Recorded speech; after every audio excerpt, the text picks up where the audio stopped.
Le colonel leva la main et tout se taisit.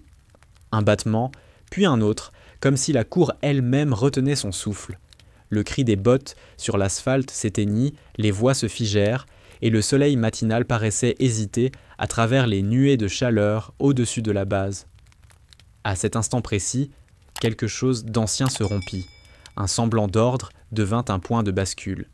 Emily Cross était là, comme toujours, droite sans raideur, uniforme simple, colonne de tissu sans décoration brillante, cheveux attachés selon le règlement, regard exact, mais ses mains portaient la mémoire des gestes qui sauvent. Les recrues la dévisageaient, certains par curiosité, d'autres avec la prudence que l'on réserve aux inconnus qui semblent déjà savoir trop. On l'avait affectée au service logistique, une affectation provisoire qui, sur le papier, effaçait toute une histoire. Sur le papier seulement.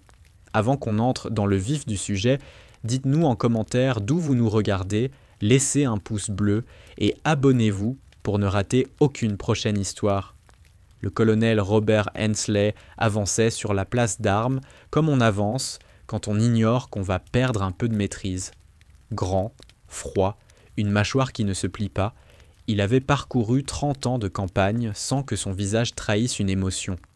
Pourtant, quand il consulta la feuille d'appel et leva les yeux vers Émilie, quelque chose vacilla derrière sa façade. Il n'interrogea pas. Il ordonna « Lieutenant, quel est votre indicatif ?» Le silence fut une lame. La question était inusitée ici. Une demande propre aux unités spéciales, non à la logistique. Les hommes se regardèrent, l'expectative créant de petits mouvements, des frissons passagers. Émilie leva la tête lentement, comme si elle pesait chaque syllabe. Sa voix sortit sans trembler. « Fantôme 7 ». Le nom tomba entre eux comme un pavé. Hensley s'immobilisa. On crut voir ses mains serrer la sangle de sa propre ceinture. Pour la première fois, la rigidité ordinaire de son visage se fissura en une surprise muette, presque de la peur. Les recrues retinrent leur respiration et les murmures commencèrent, d'abord timides, puis plus nets, piqués d'incrédulité. Fantôme Sept, c'était une légende murmurée par ceux qui revenaient, par ceux qui n'en revenaient pas, un indicatif devenu mythe parce qu'on refusait de le voir en pleine lumière. Hensley brisa le cercle d'un geste net. « Mon bureau !» dit-il, la voix verrouillée. Personne n'osa intervenir. La cour se dissipa comme un rideau que l'on tire, et le silence resta, lourd, pendant que les autres reprenaient leur position, observateurs plus que soldats. Le bureau du colonel n'était pas grand, les stores étaient baissés, la lumière tombait en lames obliques, et l'odeur du café refroidi flottait. Hensley referma la porte et ferma la distance en quelques pas. C'était un homme qui commandait par l'habitude, par la répétition des gestes, pas par la démonstration d'un tempérament. Mais dans son regard on lut qu'il avait reconnu autre chose que des mots. Il connaissait les noms qui annoncent le danger et la dette. Il posa 2 verres sur son bureau et en remplit un d'eau, la main trahissant une légère vibration. « Fantôme Sept » répéta-t-il, presque pour lui-même. Je croyais que ce nom n'existait plus que dans les récits étouffés. On raconte que ceux qui portent cet indicatif opèrent sans trace. On raconte qu'ils arrivent quand tout est désespéré. Émilie ne se permit pas de sourire. Son visage était d'une neutralité qui refusait l'apitoiement et la fierté. Elle prit la parole comme on pose un outil précis, sans ornement. « J'ai fait ce qu'on m'a demandé, dit-elle. J'ai été où l'on me disait d'aller. J'ai quitté des équipes quand on m'a demandé de disparaître dans les archives. Je vis maintenant au vu de tout et au silence des dossiers. La tension n'était pas seulement entre 2 personnes, elle flottait dans la pièce comme une menace mesurée. Émilie savait les lois invisibles de ces lieux, qu'on lui demanderait de taire, qu'on préférerait la voir effacée plutôt que reconnue, parce qu'admettre ses actes mettait en lumière des procédures qu'on préférait enterrer.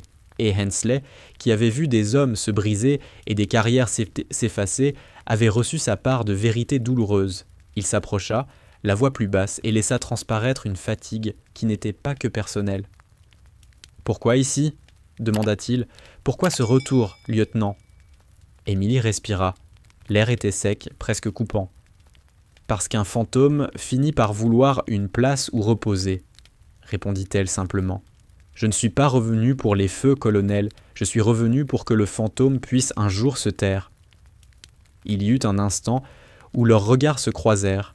et l'on perçut derrière le devoir une reconnaissance muette. Ceux qui portent des cicatrices connaissent la valeur du silence et du prix à payer.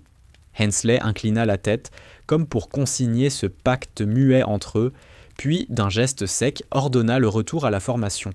Dehors, la base reprit son souffle et reprit son rythme, mais quelque chose avait changé. Un nom avait percé la surface, et avec lui la possibilité d'une tempête. Elle gardait pour elle des histoires que l'on n'écrit pas dans les rapports, des gestes appris dans l'urgence et qui s'effacent dès que la porte se referme. Le lendemain, la base semblait différente, plus lente, comme si une ombre avait glissé entre les hangars pendant la nuit. Les rumeurs, elles, n'avaient pas dormi. Dans le mess, entre deux gorgées de café, les langues remuaient. Phantom 7, ce nom, répété à voix basse, prenait la consistance d'un mythe ressuscité. Certains riaient nerveusement. Un indicatif fantôme, non, ça n'existe pas, c'est du cinéma. D'autres préféraient ne rien dire, mais les regards se croisaient avec une méfiance nouvelle chaque fois qu'Émilie passait dans le couloir. Elle, impassible, suivait le protocole. Planning, inventaire, rapport, signature. Elle semblait ignorer les chuchotements, mais chaque mot la frôlait comme une lame. Un adjudant fit exprès de l'appeler « Madame » au lieu de « lieutenant ». Les autres rirent. Elle leva les yeux lentement et répondit d'une voix égale. « Ici, on dit « lieutenant »,« adjudant ». Le rire s'éteignit net. Dans son bureau, Hensley observait la base par la fenêtre. Il ne participait pas au commérage, mais il savait comment il se propage, comme un gaz, invisible, corrosif, impossible à contenir.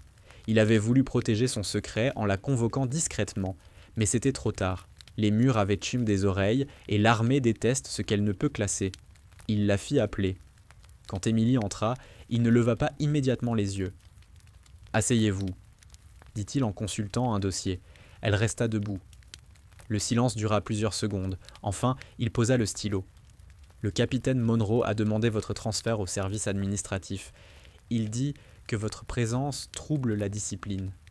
Ce n'est pas ma présence, colonel, c'est mon existence. » Il la fixa, surpris par la sécheresse de la phrase. Elle poursuivit calmement. « Vous savez comment cela fonctionne. On prétend que tout le monde a sa chance. Mais les uniformes ne se portent pas de la même manière selon ce qu'il y a dessous. Une femme ici, c'est une statistique. Une femme avec un dossier classifié, c'est une menace. »« Vous croyez que je ne le sais pas ?» répliqua Hensley, un peu trop fort. Le ton claqua, puis tomba. Le colonel se pinça l'arête du nez. « Je suis désolé. » Il se leva, fit quelques pas. « Vous n'êtes pas seul, lieutenant, mais ici, les gens oublient vite. Vous avez choisi un terrain miné. Je n'ai rien choisi. On m'y a envoyé. Et quand j'ai fini, on m'a effacé. » Cette phrase resta suspendue. Hensley la contempla un moment. Elle ne cherchait pas la pitié, seulement le droit d'exister sans explication. Il soupira. « Écoutez, je ne peux pas éteindre les rumeurs, mais je peux vous garder sous mon aile un temps. Restez concentrés, faites votre travail, laissez-les parler. » Elle hocha la tête, se retourna, puis s'arrêta sur le seuil. « Colonel, si vous me gardez ici, il va falloir assumer le poids qui vient avec. » Il répondit sans la regarder. « Je porte déjà des fantômes sur le dos, lieutenant. Un de plus ou de moins, qu'est-ce que ça change ?» Les jours suivants, Émilie continua d'exécuter ses tâches, mais le climat s'épaississait. Au stand de tir, elle obtint des scores parfaits. Les instructeurs échangèrent des regards incrédules. L'un d'eux, par bravade, tenta de la provoquer. « Pas mal pour quelqu'un du service logistique. Vous comptez aussi nous apprendre à faire le café sans bruit ?» Elle répondit, sans détourner la tête de sa cible. « Si vous en êtes capable, sergent. » Un tir, puis un autre. 5 impacts groupés dans un cercle de 2 cm. Le sergent rangea sa blague dans sa poche. Sur la piste d'obstacles, même scénario. Vitesse, précision, aucun cri. Ses gestes semblèrent calculés à la seconde près, comme si son corps suivait un protocole gravé à l'intérieur. Les observateurs commencèrent à douter. Certains admiraient. D'autres murmuraient que tout cela ne pouvait être naturel. Un soir, au mess, les rumeurs éclatèrent en pour de bon. Un adjudant-chef, 2 verres de bourbon dans le sang, lança fort. « Phantom 7, c'est du flanc. Personne n'a jamais vu cette unité. Ce n'est qu'un code qu'on invente pour couvrir des opérations ratées. » Émilie, assise 2 tables plus loin, ne bougea pas. Mais un jeune lieutenant protesta. « J'étais en Anbarser. Mon frère servait sous le colonel Hensley. Il m'a parlé d'une extraction miracle, d'une équipe sans insigne. Et tu crois à ces contes pour recrues. Hensley entra à ce moment-là. Silence immédiat. Il balaya la salle du regard, sans un mot, et continua vers la sortie. Personne ne reprit la conversation, mais chacun comprit. Il y avait bien quelque chose derrière le mythe. La nuit, Émilie rédigeait ses rapports dans le silence du bureau désert. Les néons grésillaient au-dessus de sa tête. Chaque ligne de texte lui semblait une dissimulation supplémentaire, une manière d'exister sans dire. Elle se demandait si l'ombre valait mieux que la lumière, si l'anonymat valait l'effacement. Sur son bureau, un dossier cartonné portait un simple mot en capitale. Handbar. Elle le regarda longuement avant de le glisser dans un tiroir verrouillé. Dehors, le vent de l'océan portait encore le bruit lointain des exercices nocturnes. Émilie ferma les yeux, inspira. Elle savait que ce calme était trompeur. Dans chaque base, il y a toujours une tempête qui attend un prétexte. Et cette fois, le prétexte portait un nom qu'elle avait cru oublier. Fantôme 7. Le soleil semblait se retirer plus tôt ces jours-là, comme si la base elle-même refusait d'exposer ce qui s'y tramait. La petite mécanique des micro-agressions trouvait désormais des engrenages prêts à tourner. Ce qui commençait par des chuchotements prit la forme d'actes, une cartouche glissée dans la mauvaise caisson, une note d'affectation tardive, un dossier qui n'apparaissait plus dans l'armoire, rien d'énorme, juste assez pour susciter des secousses. Les procédés étaient précautionneux, comme des couteaux qu'on préfère enfouir plutôt que brandir. Émilie le remarqua d'abord par l'odeur subtile d'un lubrifiant différent sur un chargeur qu'elle empoignait machinalement avant l'exercice. Elle retira ses gants, examina les marques, une légère rayure, une trace de colle. Quelqu'un avait manipulé l'équipement après le contrôle, comme pour dire sans le dire que sa place n'était pas là. Elle remit le chargeur à l'étui sans alerter, comme si toute réaction directe aurait offert une victoire aux anonymes qui attaquaient le bout de son existence. Le sergent Baker fit une blague grasse sur son passage. « Fais gaffe, lieutenant, on ne veut pas que Phantom Sept fasse sa star sur le pas de tir. Les fantômes ont tendance à voler la vedette. » Quelques soldats rirent, d'autres Tomodia se contentèrent d'un silence gêné. Émilie répondit d'un ton sec « Les fantômes ne prennent pas de place. Ils laissent seulement moins de cadavres sur le chemin. » Personne ne sut si ce qu'elle disait était une menace ou un constat. Le sergent rangea sa plaisanterie dans sa poche, mais la remarque aurait un effet corrosif plus loin. L'idée qu'elle n'appartenait pas à la même règle que les autres. Dans la salle des cartes, le lieutenant Lefebvre cherchait un itinéraire sur une table lumineuse. C'était un jeune officier à l'allure propre, ses ambitions encore intactes. Il avait entendu parler d'Émilie comme d'un nom qui se répétait dans les couloirs, et il était curieux plutôt que méprisant. Il s'approcha, hésita, puis demanda « Lieutenant Cross, puis-je avoir 2 minutes ?» Elle leva les yeux de ses propres tâches, observa le garçon. Ses traits étaient ouverts, sans la fatigue du cynisme. « Parlez, lieutenant. » Il posa une carte, montra un tracé, un convoi, une route secondaire, une forêt qui comprime le regard. « J'ai entendu dire que vous connaissiez ce terrain. Peut-être que vous pourriez me donner un conseil pour un exercice à venir ?» Émilie étudia la carte, et ses doigts retrouvèrent des gestes qu'elle n'enseignait qu'à voix basse. Elle corrigea un angle, expliqua la façon d'exploiter le relief, comment approcher en silence, comment dissiper les odeurs de carburant, quand utiliser un leurre et quand s'arrêter. Lefebvre buvait chaque mot. C'était une transmission de savoir ancien sans prétention, un passage d'un rituel à quelqu'un qui n'en possédait pas encore la mémoire. Après, dans la lumière crue du couloir, Lefebvre la regarda, un mélange d'admiration et d'inquiétude. « Pourquoi vous cachez-vous alors ? Vous pourriez… » Elle coupa la phrase par une distance mesurée. Parce que l'armée a besoin de couteaux sans manches et parce que certains préfèrent des héros qu'on peut encadrer et exposer. Moi, je ne leur conviens pas. Cette conversation se répandit non par malveillance mais par admiration naïve. Les plus jeunes commencèrent à lui tendre la main, cherchant une boussole. Elle répondit en donnant des instructions, des petites leçons. Mais plus elle donnait, plus des résistances se manifestèrent. Un officier administratif déclara à voix basse qu'on l'empêcherait d'enseigner au prétexte d'un manque de titres, et un chef d'escouade fit courir la rumeur qu'elle ne possédait pas les autorisations nécessaires pour transmettre des techniques sensibles. Puis vint l'incident du camion-citerne. Un convoi d'approvisionnement acheminait du carburant vers les véhicules blindés. On confia la coordination à une équipe de logistique qui, par erreur ou par malveillance, laissa une vanne partiellement ouverte. Le camion perdit une quantité suffisante pour retarder plusieurs engins. Le capitaine Monroe parla d'un sabordage possible. Les regards se portèrent vers Emily sans qu'on sache si c'était par présomption ou par recherche d'un bouc émissaire. Elle inspecta le véhicule, trouva la vanne légèrement tordue, puis remit de l'ordre discrètement. Personne n'eut à l'ouvrir. Mais l'accusation sourde s'était installée. Cette accumulation de petites violences prit un autre tour lorsqu'un message anonyme épingla une affiche dans le hall. Phantom Sept, opération illégale. On y avait collé des fragments de journaux, des témoignages anonymes, des allusions aux missions nettoyées. L'affiche était déclinée en rumeurs plus larges. On lui prêta des actes de violence inexpliqués et des sabotages imaginaires. Emily feignit l'indifférence. Elle savait que la riposte directe aurait des effets pervers, la transformer en martyr ou la faire taire plus sûrement. Alors elle continua de travailler, de corriger, d'enseigner en secret, de rassembler des jeunes qui cherchaient un sens.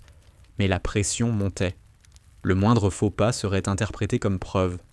Les petits sabotages, eux, continuaient, précis, comme un compte à rebours invisible. Lorsque le soir tomba, Lefebvre la trouva encore au stand de tir, en train de recomposer une cible déchirée. Il lui apporta un café. « Merci, lieutenant, pour les instructions. » Elle prit la tasse, regarda le garçon et, sans fioriture, dit « Apprends la technique, mais apprends aussi pourquoi on la garde pour soi, parce que le vrai danger n'est pas l'ennemi en face, c'est la façon dont le tien te voit. » Il acquiesça, incapable de mesurer pleinement l'ampleur de ce qu'elle venait de dire. Dehors, la nuit filtrait entre les hangars comme un rideau noir. À l'intérieur, un réseau se tissait, à la fois fragile et déterminé. Les voix anonymes continueraient à grincer, mais quelque chose d'autre commençait à pousser, un refus lent, une résistance qui prendrait forme si on l'alimentait. L'alerte tomba un mardi, à 03h47. Une lumière rouge clignota dans le couloir principal, accompagnée du sifflement long des sirènes internes. Les soldats surgirent des dortoirs, les visages encore marqués par le sommeil. Au centre du poste de commandement, Hensley fixait déjà l'écran principal. Une carte du sud de la zone s'étendait sous ses yeux, striée de points rouges. Un convoi humanitaire, composé de 2 camions et d'un véhicule médical, avait disparu des radars. Dernier contact, 02h19, secteur Delta. 12. Le silence était lourd dans la salle de briefing. Les officiers se tenaient autour de la table, leurs ombres oscillant sous la lumière vacillante des écrans. Le colonel parla sans hausser le ton. Les transmissions ont été coupées net. L'escorte a signalé une embuscade avant de perdre la liaison. Probabilité d'attaque coordonnée. 80%. Une carte satellite montrait des routes poussiéreuses, des collines à la végétation rase. Une zone que tous évitaient, saturée d'anciens points de contact ennemis. Hensley passa la main sur sa barbe grisonnante. Pas d'équipe disponible avant 2 heures. Un capitaine proposa une frappe de diversion, un autre rappela le risque pour les civils. Chacun cherchait une solution théorique, personne ne voulait prononcer le mot « sauvetage ». Le visage du jeune lieutenant Lefebvre s'afficha sur un des écrans. Il faisait partie du convoi. Blessé ou capturé, on ne savait pas. La voix d'Emily traversa le silence. « Je peux y aller. » Tous se tournèrent. Hensley la fixa. « Seul ? Oui. Donnez-moi le schéma des patrouilles et laissez-moi partir avant l'aube. » Un murmure parcourut la salle. Le capitaine Monroe éclata. « Ce n'est pas un film, lieutenant. Vous croyez que vos histoires de fantômes marchent encore ?» Emily répondit calmement. « Ce n'est pas un film, c'est un travail. Vous avez peur du désordre, pas de l'échec. » Hensley frappa la table, stoppant net la dispute. Silence. Il s'approcha d'elle, le regard lourd. « Vous savez ce que cela implique. Aucun soutien, pas de couverture satellite avant 45 minutes, et si vous êtes prise, alors vous n'aurez plus de dossier à classer. » Hensley soutint son regard. Pendant un instant, tout bruit cessa autour d'eux. Puis il parla plus bas. « Je devrais vous en empêcher. Mais je me souviens d'Anbar. Allez-y, et cette fois, revenez. » Elle acquiesça sans sourire. Dans le hangar, la préparation se fit dans un silence dense. Emily enfila la combinaison noire, vérifia chaque sangle. Elle en porta peu. couteau, coupe-lien, lampe infrarouge, 2 chargeurs, une radio courte portée. Ses mouvements étaient précis, méthodiques. Le sergent technicien hésita à l'aider. Elle prit elle-même le harnais. « Vous partez sans équipe » demanda-t-il incrédule. « Une équipe, c'est du bruit. » Les pales de l'hélicoptère se mirent à tourner. Le vent chaud souleva la poussière du tarmac. Hensley la rejoignit une dernière fois avant l'embarquement. « Vous n'êtes plus obligé de prouver quoi que ce soit, lieutenant. »« Je ne prouve rien, colonel. Je rembourse une dette. » Elle monta à bord, s'assit près de la porte ouverte. Le pilote lança un signe, puis la machine s'éleva, avalée par la nuit. À bord, il n'y avait que le ronflement du moteur et la lueur rouge du tableau de bord. Émilie ferma les yeux, recomposant mentalement le terrain, la gorge où le convoi avait disparu, les anciennes pistes d'évacuation, les points de couverture. Chaque mètre était une hypothèse. Elle glissa un doigt sur la carte fixée à sa cuisse. 24 minutes avant le largage. Quand l'hélico coupa le moteur en vol stationnaire, elle se laissa tomber dans l'obscurité. Le sol la heurta comme un rappel brutal. L'air sentait le sable et le métal. Elle vérifia son signal. Silence total. Devant elle, la vallée s'étendait, figée sous un clair de lune pâle. Au loin, une fumée fine montait, presque invisible. Elle ajusta sa visière, ramassa son arme et se mit en marche. Chaque pas l'enfonçait un peu plus dans la mission, un peu plus dans cette zone grise où l'on n'obéit qu'à la nécessité. À la base, Hensley restait debout, face à l'écran où clignotait un point isolé. La balise d'Émilie. Autour, les officiers chuchotaient « Elle n'aura aucune chance ». « Si », dit Hensley, justement parce qu'elle sait qu'elle n'en a pas. Il s'assit, les coudes se limaient sur les genoux, les mains jointes. Sur l'écran, le point avançait lentement dans la zone rouge. Dans la radio, une seule phrase, transmise en code court, claqua comme un souffle. « Phantom Sept, en route ». Hensley ferma les yeux. Les fantômes, pensa-t-il, ne préviennent pas quand ils arrivent, ils préviennent quand ils reviennent. La veille de l'aube, la base s'enfermait dans une attente humide, comme un muscle qui se tend avant l'effort. Dans un hangar latéral, les ombres se pressaient autour d'une table métallique où reposaient des cartes, des morceaux de plastique collés et des traces d'encre. Émilie posa les doigts sur le papier comme sur une peau familière. Le plan n'était pas une promesse, c'était une succession de mensonges probables qu'il fallait transformer en certitude. Elle traça l'itinéraire principal, puis dessina une série de routes secondaires, d'ombres qui contenaient des caches. « C'est ici », murmura-t-elle en pointant un replat rocheux. « On y camoufle un réservoir, on y laisse un animal mort en été pour masquer l'odeur, pas maintenant. Mais la géographie marche pareil, on prend la couleuvre à gauche, pas la piste ouverte. » Le lieutenant renseignement, Ortega, se tenait près d'elle, bras croisés. Il avait le visage écrasé par l'habitude du scepticisme. Son scepticisme était sa manière de ne pas croire ce qu'il craignait. « Vous êtes sûr de ce tracé » demanda-t-il. « Les images satellites sont vieilles de 3 mois. Les milices bougent. »« Les hommes bougent, » répondit-elle. « La Terre, elle, garde ses creux. Et les hommes répètent leurs habitudes. Si vous savez lire la fatigue d'un chemin, vous lisez le plan d'un camp. » Ortega ne dit rien. Il regarda encore, puis prit la carte et y dessina un cercle autour d'un bosquet sec. Là, on peut se glisser, mais le champ est ouvert. Il y a des tours d'observation à l'est. On y laissera un leurre, dit Émilie. Petit feu, fumée contrôlée. Ils enverront des hommes vérifier. Tu auras 10 minutes. Après, ils rentreront. C'est notre fenêtre. L'officier technique tenta de la convaincre d'une insertion avec un petit détachement. Émilie secoua la tête. Une équipe, c'est du bruit. Une équipe annonce sa présence. Je passe solo, j'absorbe le danger, je vous rends la mission sans trace. Le technicien soupira, puis finit par hocher. Si vous le dites. Mais ne comptez pas sur moi pour monter dans ce cauchemar sans couverture. Le pilote, le sergent Miller, arriva en s'essuyant le front. Il n'avait pas l'air enthousiaste. La dernière fois qu'on lui avait demandé un vol risqué, il avait perdu un ami. Il posa la main sur le fuselage de l'hélico, comme sur un animal blessé. « Vous voulez que je vous largue dans le noir ?» demanda-t-il. « Vous me larguez et vous partez immédiatement, » répondit-elle. « Le timing est tout. Je ne partirai pas si je suis certain que vous ne pourrez pas revenir. J'ai des familles qui dépendent de moi dans cette escadrille. » Hensley arriva à cet instant, lourd et précis. Il se planta entre eux, une silhouette qui mettait un terme aux disputes. « Sergent, dit-il, sans courtoisie factice, c'est une mission approuvée. Vous la larguez. Vous prenez la ligne d'extraction B et vous choisissez le cap sans hésiter. Compris ? Le pilote croisa le regard du colonel, puis regarda Émilie. Il vit en elle quelque chose qui n'avait rien à voir avec l'ordre, une détermination froide. Avec un soupir qui ressemblait à une reddition, il hocha la tête. Le contrôle du matériel fut rapide, presque cérémoniel. Émilie vérifia la radio courte portée, la balise muette, le patch pour les chiens, les cisailles souples, les sacs de leurre. Chaque objet avait sa place, chaque réserve d'air était comptée. Le sergent technicien passa sa lampe infrarouge sur les coutures comme un médecin vérifie une cicatrice. « Ça tiendra, murmura-t-il. « Je le sais, répondit-elle, et si ça ne tient pas, je trouverai autre chose. » Ortega revint, tenant une clé USB. « J'ai amélioré vos cartes avec le dernier vol de reconnaissance. Regardez, correction de 2 sentiers.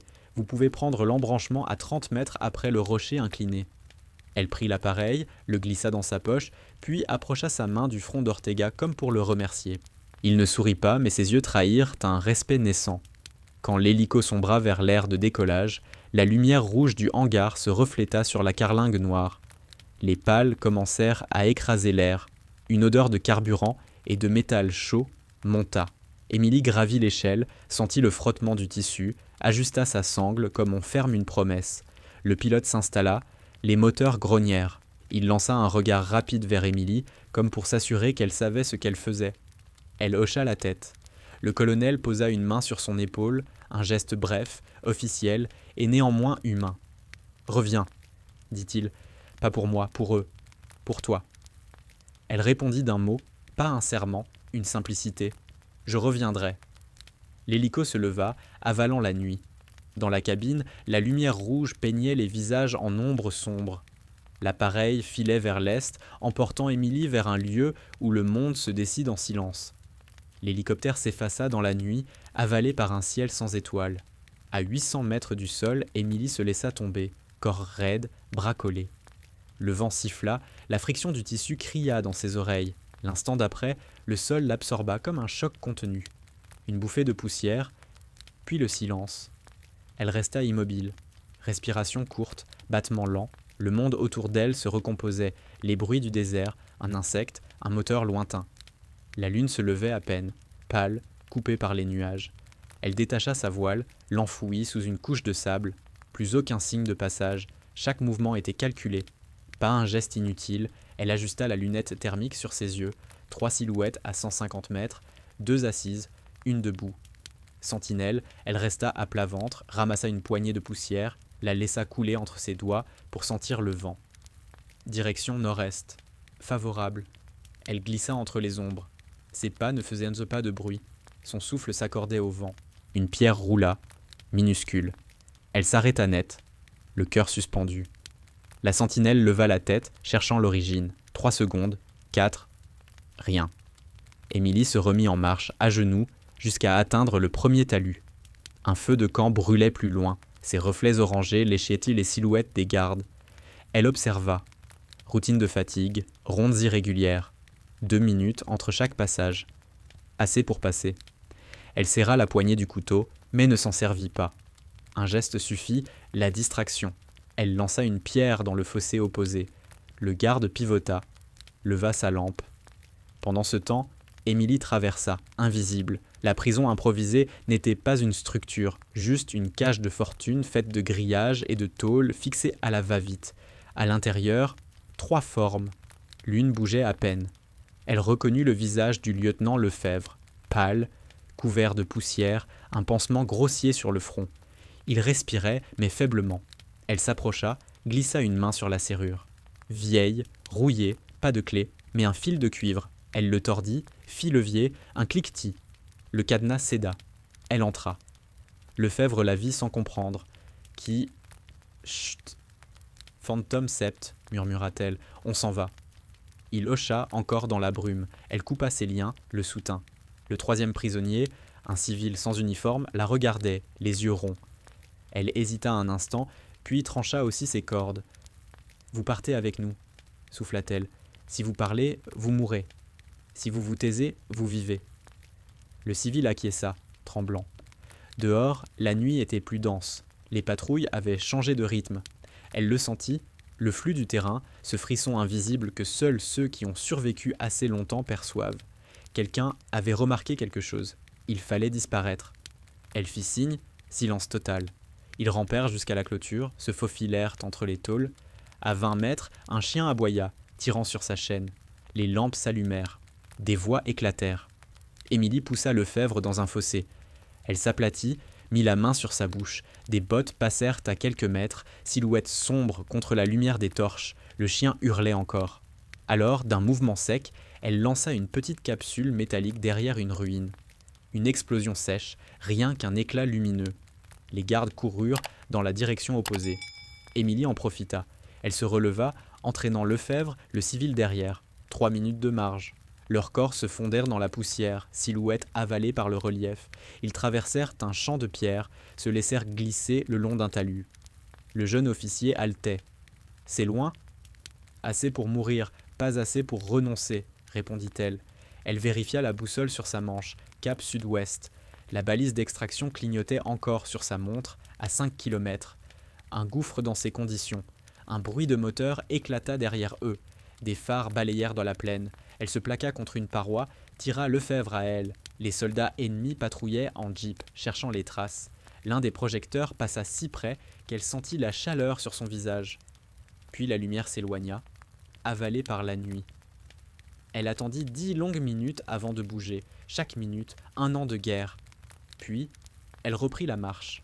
Lentement, presque en apnée. 1 heure plus tard, ils atteignirent le lit d'un oued asséché. Elle y glissa le civil et le lieutenant posa un doigt sur ses lèvres. Pas un mot. Elle remonta seule jusqu'à un promontoire. À genoux, elle observa les environs. Le ciel commençait à blanchir à l'horizon. Trop tard pour la discrétion. Elle activa sa radio. Un seul bip, court, codé, le signal d'exfiltration.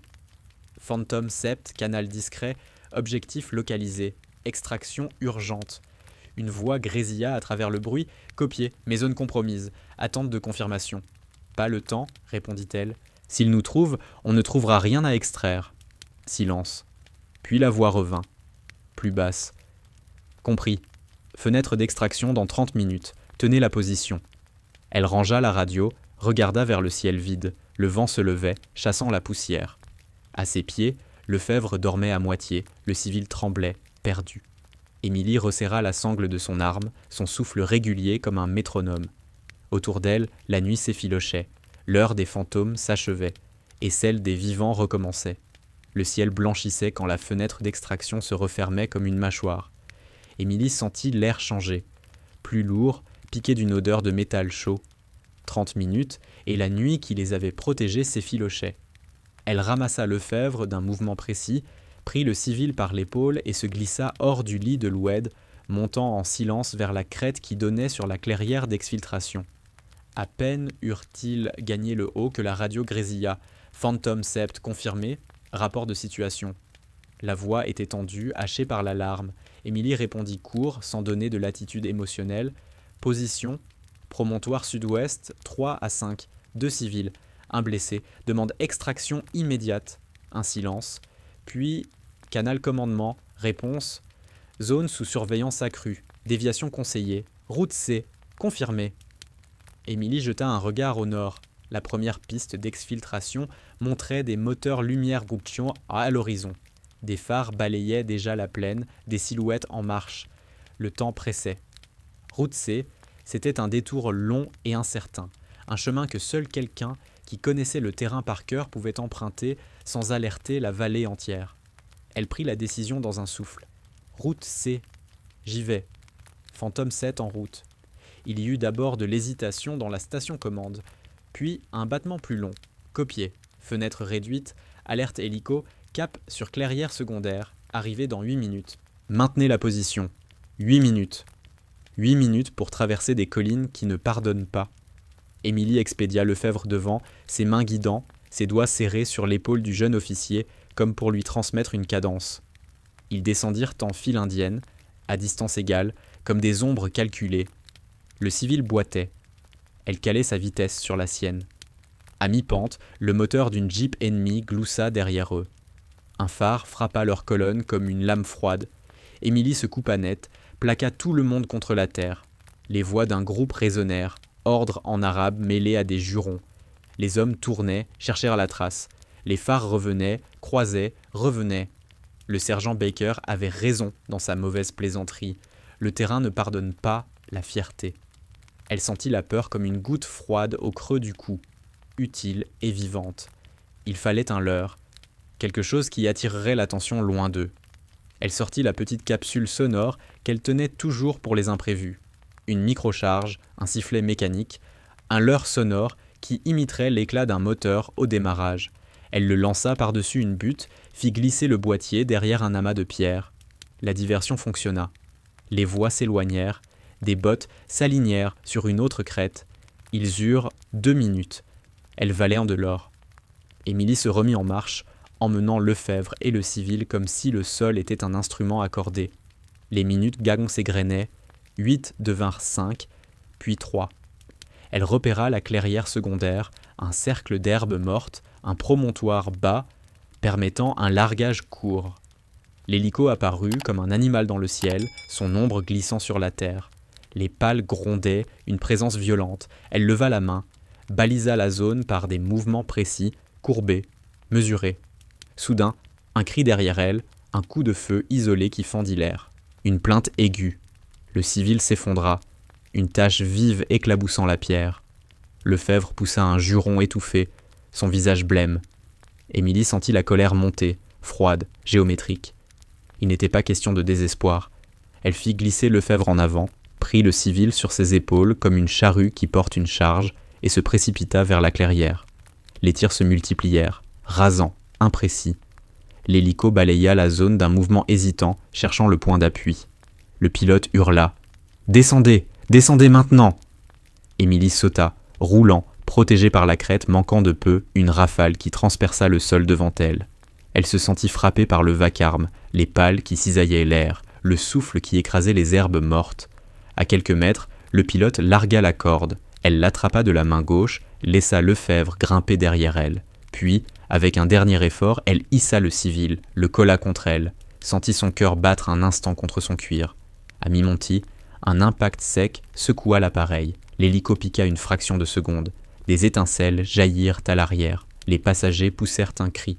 Hensley, sur la fréquence basse, donna un ordre si bas qu'on l'aurait cru chuchoter « Tenir ! Rester dans la sangle !» Les phares ennemis se rapprochaient, des silhouettes grimpèrent la pente avec la rage de ceux qui sentent la victoire. Le pilote inclina l'hélico, cherchant une trajectoire hors d'un piège. Émilie sentit la machine se cabrer, la sangle lui mordre l'épaule. Elle serra Lefebvre et murmura « Tiens bon !» La terre s'éloigna. Le vent déforma les sons. Derrière eux, la vallée restait un chaos de flashs et de mouvements. L'hélico gagna de l'altitude, puis de la vitesse. La clairière se rétrécit en une tache, puis disparut. Dans le dos, la radio annonça « Brisé, Phantom Sept, copié, rendez-vous, retour à base, sécurité ». Émilie eut le temps, dans ces secondes suspendues, de mesurer la fragilité d'un triomphe. Ils étaient vivants, mais la poussière du monde restait collée à leur peau et le prix payé ferait des vagues. Elle serra les yeux, sentit une douleur vive dans la cuisse, une éclaboussure de sang séché sur son pantalon. Elle ne savait pas si c'était la sienne ou celle du civil. Peu importait. Le pilote, la voix rauque, lança un juron et mit le cap sur le nord. Hensley serra les poings dans la salle de commandement, mais personne n'osait parler. Le colonel avait fait un pari, il avait gagné une main, mais la table restait mise pour d'autres paris plus dangereux encore. Le retour à la base eut l'allure d'un triomphe discret. L'hélico tailla la nuit, ramenant des silhouettes sombres qui vomissaient la poussière et la peur. À l'atterrissage, les rampes Zilly s'ouvrirent, bras et épaules criant pour se dégager. Émilie posa le civil au sol, le regard rapide, déjà à l'affût d'un signe vital. Lefebvre titubait, pâle, mais debout. Autour d'eux, des mains se tendirent, des voix s'élevèrent, mais derrière ces applaudissements tenaient des fils contradictoires, la gratitude et la prudence institutionnelle. Ils furent conduits à l'infirmerie, examen, pansement, questions brèves, protocole. Le jeune lieutenant reçut les soins, le civil fut emmené pour identification. Émilie refusa que l'on lui maintînt un bandage. Sa blessure à la cuisse, légère, brûlait comme un rappel discret. Elle signa les formulaires, yeux sur les visages qui discutaient, sans la regarder. L'opération avait réussi, mais qui écrirait le rapport? Qui nommerait le sauvetage dans le registre sans ouvrir des portes qu'on préférait fermer? Le débriefing fut court, trop sec. La salle d'opération sentait le café froid et la fatigue. Les écrans projetaient des trajets et des chiffres. Le capitaine Monroe parla d'un protocole à respecter. Le chef du renseignement évoqua des interférences électromagnétiques qui rendaient compte d'une zone trop compromise pour une mission officielle. Puis, Hensley prit la parole, sans colère, mais sans compromis. « Le rapport sera fait, » dit-il. « Le lieutenant Cross a agi selon les règles du terrain et de l'urgence. Point. » Les nerfs se tendirent. Un officier de la logistique prit la parole pour rappeler que toute opération non autorisée engageait des responsabilités. Une officieuse conseilla prudence. Il fallait vérifier chaque mouvement, chaque trace, pour éviter les retombées, c'est. L'atmosphère vira au tribunal froid. Émilie resta silencieuse, ses mains jointes sur la table, les phalanges blanches. Peu après, les coups de théâtre administratif commencèrent. Un dossier interne fit surface, une série de courriels anonymes, des plaintes, des demandes formelles de vérification de sa validité pour mener des opérations sur le terrain. On examina ses certificats, on interrogea les archives, quelqu'un fouilla les dossiers comme on cherchait une faille. Des visages durs regardaient en face des omissions officielles, des pages arrachées, des mentions classifiées, des boîtiers scellés. Le soupçon, qui avait été murmure, prit la forme d'un dossier. Alors que la machine bureaucratique commençait à greffer ses pièces, Hensley choisit la voie peu commode. Il parla en public. Devant la chaîne de commandement, il décrivit l'action, sans entrer dans les détails classifiés, mais en affirmant que la vie des hommes avait prévalu sur la paperasserie. Sa voix ne chercha pas la bravoure, elle posa un fait. Il prit la responsabilité politique de l'opération, dénonça la tentation d'une mise à l'écart facile. « Sans elle, on ramasserait des cercueils, » dit-il posément. « Nous aurons des comptes à rendre, mais pas ceux que certains espèrent. » Le bureau des affaires internes ouvrit une enquête. Les premières auditions tournèrent à la procédure. Témoignages, reconstitution. Lefebvre, encore fragile, raconta l'arrivée d'une silhouette qui se disait Phantom 7 et parla d'une méthode sans bavure. Le civil, muet par peur, garda son silence. Quelques voix cherchèrent à minimiser opportuniste, chance, théâtre. D'autres, plus prudentes, reconnurent à la compétence. Pendant ce temps, des fouilles discrètes révélèrent des éléments troublants. La vanne du camion-citerne, celle qui avait failli bloquer le convoi, présentait des marques d'outils spécifiques, non de la corrosion naturelle. Des bouts de scotch explicites furent retrouvés dans un casier contigu au rangement d'Émilie. Des traces sans auteur, mais avec un signalement technique que le laboratoire pouvait lier à un modèle de ruban fourni seulement à une direction précise. Les indices ne pointaient pas vers Émilie. Ils montrèrent des interventions ciblées. Les échanges de courriels internes, piratés par un technicien anonyme, révélèrent quoi des phrases avares. La voir mise à l'écart apaiserait les familles. Elle attire l'attention que nous ne pouvons pas contrôler. Le ton était administratif, mais la réalité sous-jacente était plus rude. Un choix humain, codé en termes de stabilité et de risque d'image. Il apparut, sans équivoque, que certaines forces au sein de la base préféraient l'effacement aux héros qui dérangent. La nouvelle se répandit, non en fanfare, mais comme une odeur lente. Ceux qui avaient souffert du même ostracisme envoyèrent des messages discrets de solidarité.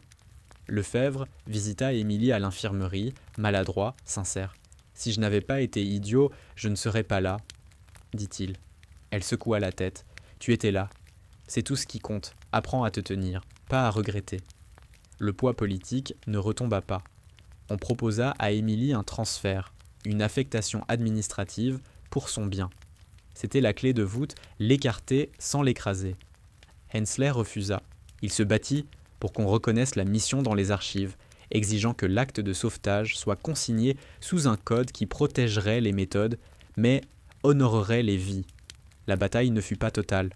On obtint une issue hybride. Le rapport officiel ferait mention d'une opération de sauvetage non conventionnelle impliquant un opérateur non identifié, assorti d'un addendum classifié validé par la chaîne de commandement. Ce compromis laissa un goût amer. L'honneur rendu, mais la vérité partiellement ensevelie. Le soir où le document parvint sur le bureau d'Émilie, elle le lut en silence. Une mention, une ligne, un code. Pas de louange publique, pas de défilé, une reconnaissance froide et protégée. Elle replia la feuille, la glissa dans sa poche et regarda par la fenêtre la base qui respirait enfin un peu. Elle pensa aux jeunes qu'elle avait enseignés, à ceux qui observeraient les gestes et voudraient en savoir. Elle sourit, petit, sans joie. Huntsley vint la voir une dernière fois avant la cérémonie restreinte. Il posa la main sur son épaule, un geste sans solennité, presque paternel. « Tu as fait plus que ce que tu voulais parfois, dit-il. Tu as sauvé des vies, ça ne s'efface pas, même si on essaie de l'enterrer. » Émilie hocha la tête. Ses yeux brûlèrent d'une fatigue qui n'était pas que physique. « Et maintenant » demanda-t-elle. « Maintenant, on protège ceux qui peuvent encore être exposés, répondit-il. On apprend, et on empêche qu'on te pousse dans l'ombre. » Elle contempla la feuille dans sa poche, l'étiquette d'un acte reconnu mais réservé. Son indicatif, murmuré entre les murs, restait un secret officiel. Elle pensa à la prochaine génération, à ceux qui viendraient après, et sut qu'il faudrait plus que des documents pour changer la mécanique. Mais ce soir, au moins, une main avait été tendue. La cérémonie eut lieu au crépuscule, sans drapeau ni caméra. Une cour silencieuse, quelques silhouettes en uniforme, le vent qui faisait trembler la toile du mât. On remit des insignes, des remerciements formels. Émilie resta en retrait. Pas de discours, pas de médaille brillante, juste le bruit des bottes sur le béton. Huntsley prit la parole brièvement. « Ce soir, nous saluons la compétence et la loyauté, pas celle qui se crie, celle qui se prouve. » Ses yeux croisèrent ceux d'Émilie.